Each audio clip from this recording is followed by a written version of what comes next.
গৌরী সাহা। আমার বাবার নাম প্রয়াত অশ্বিনী কুমার সাহা, মার নাম চিনিবালা সাহা। আমাদের বাড়ির একটা পরিচয় আছে, আমাদের বাড়িকে বড় বাড়ি বললে সবাই একটাকে চিনে। আমার দাদার নাম কৈলাসচন্দ্র সাহা, ঠাকুরমার নাম মহারানী সাহা। আমার বাবার 2 ছেলে 3 মেয়ে, তার মধ্যে আমি পঞ্চম, চতুর্থ। আমার বাবার 5 ছেলের মধ্যে আমি চতুর্থ।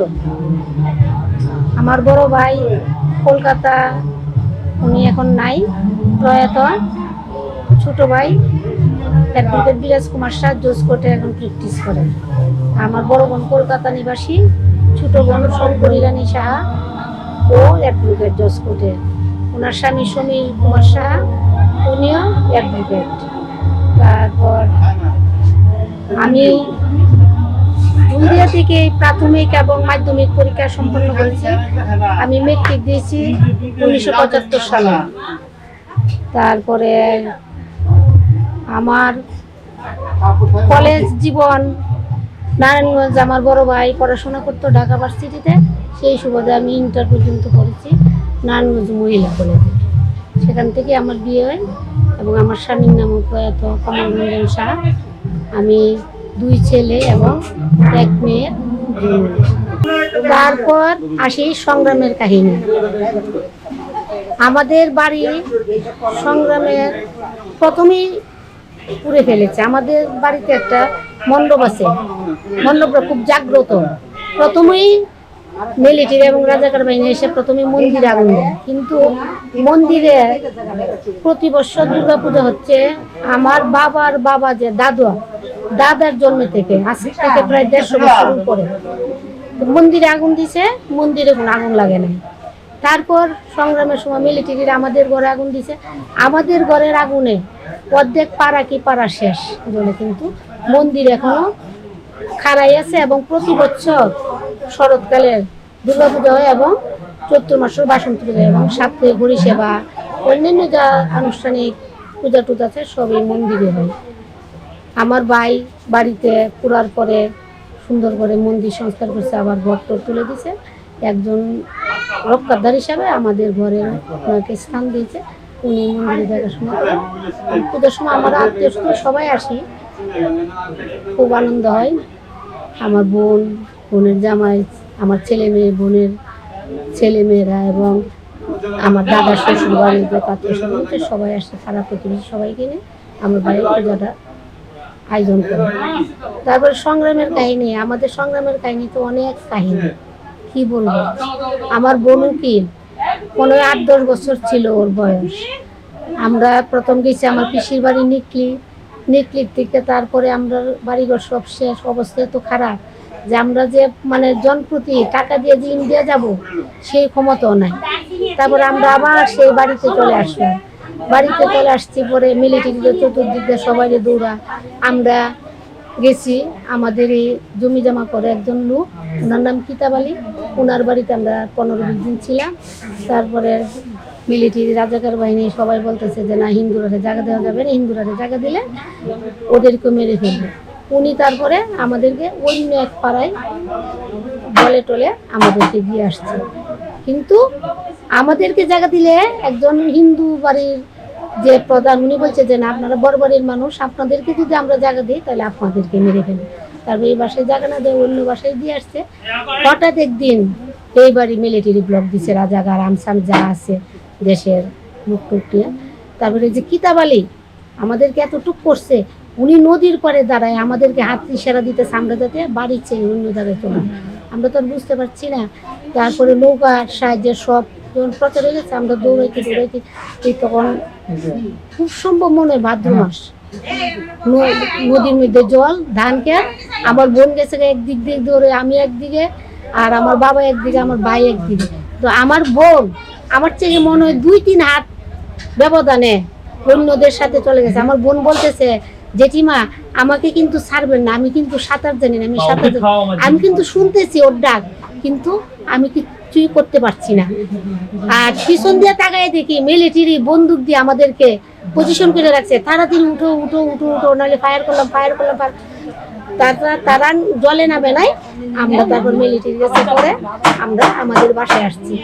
আমরা আমার বাবা এক বাতির জন্য যে মানুষ কি করে, এটা আমার জীবনের একটা রেকর্ড। আমরা শুধু ভাত রান্না করে রেখে গেছি। মিলিটারিরা অন্য ঘরের একজন গর্ভবতী মহিলা ছিল, ওনার ঘরে ভাতের ডাকটা দিয়ে আসছে। আমরা আসছি পরে আমরা বলতেছি যে আমাদের ভাতের ডাকটা আমাদেরকে উনি ভাত দিবেই না দিবেই না দিবেই না। উনি বলতেছে যে মিলিটারি এত কিছু লুট করে নিয়ে গেছে, তোমরা কি ওগুলো আনতে পারবে? তো তোমাদের ভাতের ডাক আমাকে দিয়ে গেছে, আমি কেন আনবো?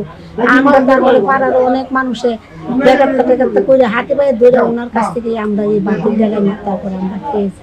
তারপর কিছুদিন এখানে থেকে কিছুদিন পরে ইলিচা চলে গেছি। ইলিচা তখন একজন মানে আগে ডাকাতা ছিল, উনি তারপরে মুক্তি বাহিনী ওনার অনেক দল মুক্তিযোদ্ধারা নিয়ে এই যে ইলিচা একটা গাড়ি করছে, অনেক হিন্দুরা উনি সাহায্য করে এবং স্থান দিচ্ছে। আমরা তো তারপরে হিলচিয়ার থেকেই দেশ স্বাধীন হচ্ছে, আমাদের বাড়িতে চলে এসেছে। কিন্তু আমাদের বাড়িতে পুরো বাড়িতে কিছু নাই, তারা অন্য একজনের বাড়িতে ছিলাম। থাকার পরে দুইটা স্কুল মেট্রিক পরীক্ষা দিয়ে আমি নিজে পড়াশোনা করি। কিন্তু আমার বোনের সাথে আমার খুব ভালো সম্পর্ক। ও আমার থেকে অনেক ছোট হলে বোনের সাথে আমরা অনেক ঝগড়া করেছি, অনেক আবার ভালোবাসাও। বোন যে আমার কি বোন, এটা আমি ছাড়া কেউ বলতে পারবে না। হঠাৎ দেখা গেছে আমার বোনের সাথে মাঝে মধ্যে ঝগড়াঝাটি মনোমালিন্য হয়েছে। আমার বোন মনে করেন আমি কথা বলছি না, রাগ করে। আমার বোন কি করতে মনে করেন চকলেট কিংবা একটা তেঁতুলের আচার আনছে, আমাকে ও কিভাবে দিবে সেই আচারটা? ও যে খাবে, আমাকে না দিয়ে কি খাবে? ও কি করতো আমার পড়ার বইয়ের ভিতরে আচার কিংবা চকলেটটা রেখে দিত। রেখে দিয়ে আমাকে বলতো এই বইটা পড়ো, এই বইটা পড়ো, এই বইটা পড়ো। মানে ওর কথা হলো ওর আচারটা বা চকলেট আমি যাতে খাইলে ও বাকিটা খাবে। কিন্তু আমিও অনেক অভিমান করি, এই বইটার পড়তাম না। তারপরে বাধ্য হয়ে বলতো সুদ্দি আর কোনোদিন তোমার সাথে ঝগড়া করবো না, তুমি আমার চকলেটটা খাও, তুমি আমার চকলেটটা খাও। এখন আমার সংগ্রাম তারও সংগ্রাম। আমার বিয়ে 12 বছর মাত্র গেছে, 2 মাস পার হয়েছে, তখনই আমার স্বামী মারাত্মক একটা ওষুধে ঢাকা হলি ফ্যামিলি হাসপাতালে 20 দিন থাকার পর উনি মারা গেছে। কিডনির সমস্যা ছিল। ওনার ভৈরব বাজার বড় ব্যবসা ছিল।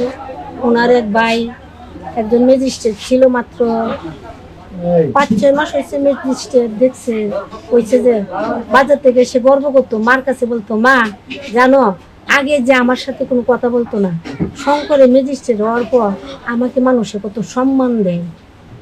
কারণ ছোট ভাই ম্যাজিস্ট্রেট হিসেবে বড় ভাই হিসাবে আমি যে কত সম্মান পাই। আমার শ্বশুরও মারা গেছে, আমার দেবর, আমার স্বামী এবং আমার ননদদেরকে ছোটো রেখে আমার শাশুড়ি অনেক কষ্ট করে ওদেরকে পড়াশোনা করেছে। কিন্তু আমার শাশুড়ির চেয়েও আমি আরও অনেক কষ্ট করেছি। কারণ আমার স্বামী যখন মারা যায় আমার বড় ছেলে মাত্র 6-এ উঠছে, ছোটো ছেলে পড়ে উঠছে, মেয়ে বাবার কথা মনেই নাই। মেয়ের বয়স 3-2.5 বছর বয়স। আমি মনে হয় যেমন একটা সাগরে পড়ে গেছি। কিন্তু তখন আমার দেবরে বিয়ে করে নাই, আমার দেবর যেমন ভগবানের রূপ ধরে আমার পিছনে দাঁড়াইছে। আমার দেবরে বলছে যে না আমি আছি, আপনার কোনো চিন্তা নেই। ব্যবসা কর্মচারী দিয়ে চালাইছে, কর্মচারীরা তারপরে অনেক দুর্নীতি করে ব্যবসা উড়ে এলেছে। তারপরে আস্তে আস্তে ছেলেরা মনে করেন মেট্রিক দিল, বড় ছেলে ছোট ছেলেও মেট্রিক দিল, বই ইন্টার পর্যন্ত সবাই পড়াশোনা করছে। আমি টিউশনি করেছি, এখন পর্যন্ত টিউশনি করি। আমি যে টিউশনি করেছি আমার ছাত্ররা এখন একজন ডাক্তার, ইঞ্জিনিয়ার, প্রফেসর, ব্যবসায়ী। ভৈরব বাজার খুব প্রতিষ্ঠিত।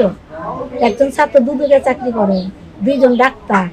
আমি বাইরে বাজারে গেলে, রাস্তা থেকে বাইরে এলে প্রতিদিন কত ছাত্ররা যা আমাকে প্রণাম করতে আসে। এই দিয়ে আমার গর্ব, আমি যে কত কষ্ট করেছি আমার ছেলেরার জন্য, পড়াশোনার জন্য। আমার বড় ছেলে এখন masters pass, honours masters, Chittagong commerce ব্যাংকে চাকরি করে। ছোট ছেলে ওষুধ কোম্পানিতে চাকরি করে। মেয়ে মাস্টার্স পাস, কিন্তু সাংসারিক কাজ নিয়ে ব্যস্ত। বড় ছেলে বিয়ে করছে, বড় ছেলের স্ত্রী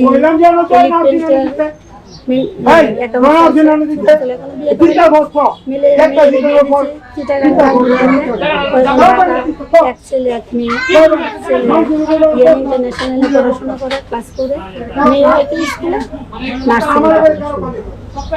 কিন্তু সংসার কি জিনিস, দুনিয়া কি জিনিস, আমি প্রতি মুহূর্তে ওদেরকে মানুষ করতে গিয়ে আমি বুঝতে পেরেছি। আমার একটাই চিন্তা ছিল, ওরা যদি মানুষ না হয়, একদিন যদি আমাকে প্রশ্ন করে, মা বাবা তো মারা গেছে, তুমি আমাদেরকে কেন পড়াশোনা শেখাও না, শুধু এইটু প্রশ্নের উত্তর দেওয়ার জন্য আমি এই সারাদিন টিউশনি করছি। তারপরে মনে করেন আমরা 3 তলাতে, তখন জলের ব্যবস্থা ছিল না, নিজে জল তুললা এই বাচ্চাদের পড়াশোনা শিখেছি, নিজে 6 পর্যন্ত পড়াইছি। তারপরে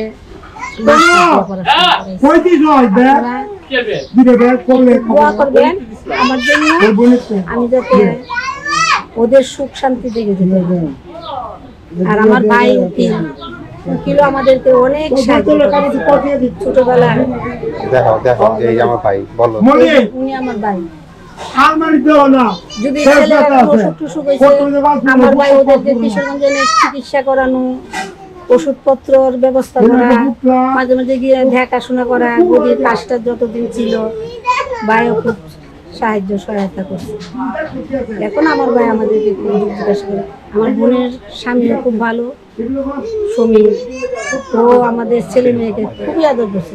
অনেক সময় দেখা গেছে যদি আমি একদিনে আসছি আমার মেয়েকে নিয়ে, ও তো ভাবতো যে আমার তো মানে ভাইরা নাই, একটা বড় ফজলিয়া মেনে মনিকে, আমার মেয়ের নাম মনি, মনিকে দিত খাওয়ার জন্য, যে মনি তুমি খাও, তুমি খাও, মানে ওকে বুঝতে দেয় নাই যে ওর বাবা নাই।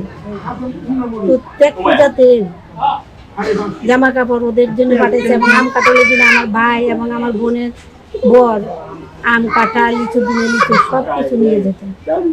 আমার বৌদিও আমাদের জন্য অনেক কিছু করে। আমি যদি বেড়াতে আসছি, দেখা গেছে বৌদি মাছ তরকারি সব সবজি টবজি কিনে আমার জন্য দিয়ে দিচ্ছে। মানে আমি সবার কাছে কৃতজ্ঞ। আমার স্বামী নাই, আত্মীয় স্বজন করেছে, যার জন্য আমি আজকে দাঁড়াইছি।